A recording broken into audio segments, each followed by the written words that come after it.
the United Arab Emirates has defended its generous welcome to Russian President Vladimir Putin, who is wanted by the International Criminal Court over his illegal war in Ukraine.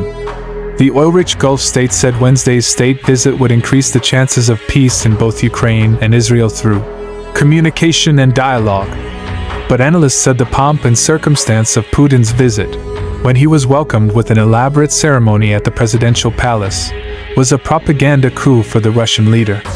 An official said, "The UAE believes that high-level visits are important tools of diplomacy and communication, especially in difficult times. The UAE is engaged in continuous efforts with its international partners to de-escalate and find prospects for a peaceful political solution, and reiterates its position to call for diplomacy and dialogue and respect the rules and principles of international law." As a member of the United Nations Security Council, the UAE will continue to play a role in seeking to promote a political solution to these conflicts, prioritizing communication and dialogue.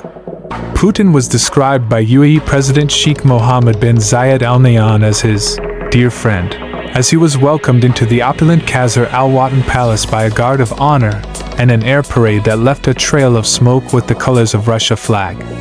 The 71-year-old autocrat is seeking to consolidate alliances in the Middle East after the West imposed punitive sanctions on Russia over its illegal invasion of Ukraine.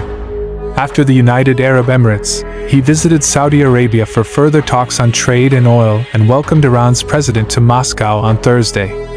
The International Criminal Court has issued an arrest warrant for the Russian president over the kidnapping of Ukrainian children, meaning Putin cannot visit much of the world for fear of arrest.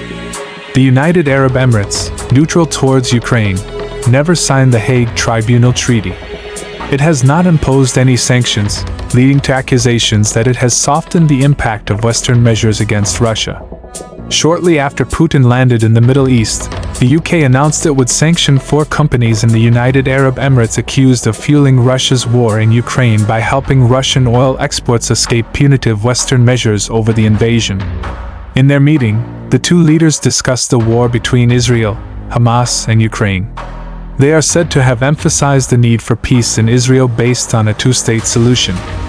Sheikh Mohammed told Putin that the UAE supports conflict resolution through dialogue and diplomacy, which differs from sanctions imposed by the West since the February 2022 invasion. Our relations have reached unprecedented levels, Putin told Sheikh Mohammed. The UAE is Russia's largest trading partner in the Gulf, accounting for more than half, 55%, of all trade with the region. Russia has said the trade is worth nearly $10 billion. Moscow has backed the UAE's membership of the BRICS group of nations, which the Gulf state will join alongside others, including Saudi Arabia and Iran, in January.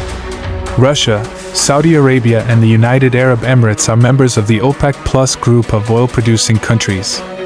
I spoke with President Vladimir Putin about the ties between our 2 nations and the importance of strengthening dialogue and cooperation to ensure stability and progress, Sheikh Mohammed said after the meeting. The UAE will continue to support efforts to enable global growth, prosperity, and development for all. Christine Brezina of the U.S. think tank German Marshall Fund said Putin's visit was bad news for the G7, for the Europeans and the Ukrainians whose territory and security are threatened. Dubai was hosting the COP28 climate change conference when Putin arrived in Abu Dhabi, she said. The spectacular arrival of the Russian president accompanied by fighter jets and the warm greeting of the president of the United Arab Emirates are a power play with the policemen as audience for Putin's bold international return, Brezina said. Oil revenues are essential for Russia to continue its war effort. Keeping oil revenues high and strategizing oil prices with Arab partners will aid Russia's renewed imperialist mission. Brezina said the West cannot pressure Arab states to ostracize Putin because it needs the support of the United Arab Emirates and Saudi Arabia to resolve the war between Israel and Hamas. Putin is in the UAE because he can be, because he is welcome, he added. For more news like this across the globe, please subscribe to our channel, like and share this video. Thank you.